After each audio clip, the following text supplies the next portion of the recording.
இயேசுவில் எனது அன்பிற்குரியவர்களே, உங்களுக்கு என்னுடைய இதயம் கனிந்த வாழ்த்துக்கள். வணக்கம். அன்பானவர்களே, இன்று தூய ஆவியார் பெருவிழா. கத்தோலிக்க திரு அவையை தொடங்கி வைத்தவர் இயேசு ஆண்டவர் அனுப்பிய அந்த ஆவியானவர் தன்னுடைய மக்களை உருவாக்குகிறார். கடவுளுடைய அரசிற்கென்று மக்களை உருவாக்குகிறார்.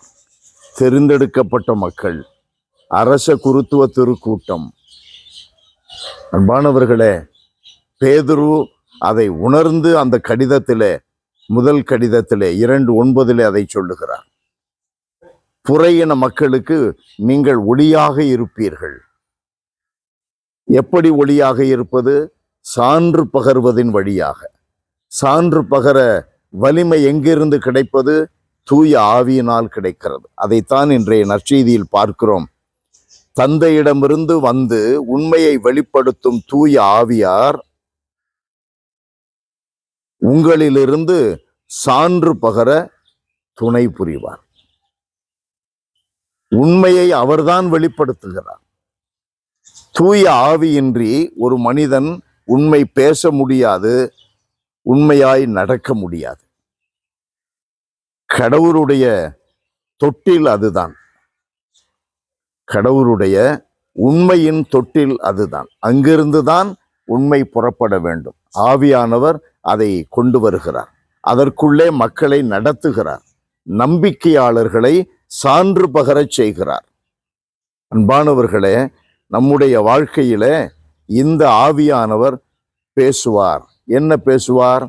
எந்த மனிதன் இந்த ஆவியானவரை கொண்டிருக்கிறானோ, ஆவியானவருக்காக தந்தையிடம் வேண்டி அதை பெற்றிருக்கிறானோ, அந்த மனிதனை பேச வைப்பார்.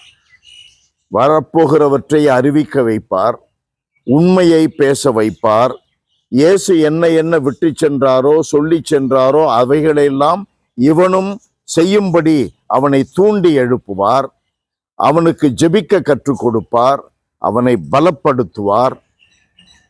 நீதி எது, பாவம் எது, புண்ணியம் எது, தீர்ப்பு சரியானதா இல்லையா, இவைகளெல்லாம் மிகச் சரியாக ஒவ்வொரு ஆவியானவரால் வழிநடத்தப்படுகின்ற மனிதனுக்கும் அதை காட்டுவார், வெளிப்படுத்துவார். அன்பானவர்களே, ஆகையினால் ஆண்டவர் இயேசு என்ன சொல்லுகிறார்? வானக தந்தையிடமிருந்து ஆவியானவரை கேட்டு பெற்றுக்கொள்ளுங்கள். தூய ஆவியின்றி ஒருவன் கிறிஸ்தவனாக இருக்க முடியாது. 8:9 ரோமையருக்கு எழுதிய திருமுகத்திலே பவுலடியார் குறிப்பிடுகிறார்.